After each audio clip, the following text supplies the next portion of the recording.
The Supreme Court has brought the Bofors bribery case to a close, dismissing the last pending appeal in the decades-old matter.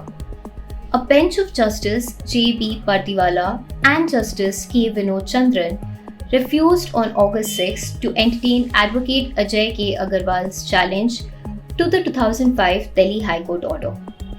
The High Court had quashed the criminal proceedings against the Hinduja brothers and Swedish arms company AB Bofors. The Apex Court also declined a request for more time to remove the names of Srichand P. Hinduja, who is deceased, and Kopichand P. Hinduja from the case records. The court noted that the criminal proceedings had already been quashed by the Delhi High Court. It also pointed out that the CBI's challenge to that order had been dismissed. The bench therefore found no basis to keep the matter alive. During the hearing, the petitioners sought a 4-week adjournment and referred to the fact that the Bofors deal dates back to 1986. The court rejected the request.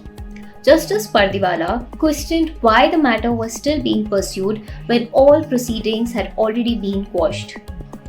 The Bofors case relates to alleged bribery in the 1986 purchase of artillery guns from AB Bofors.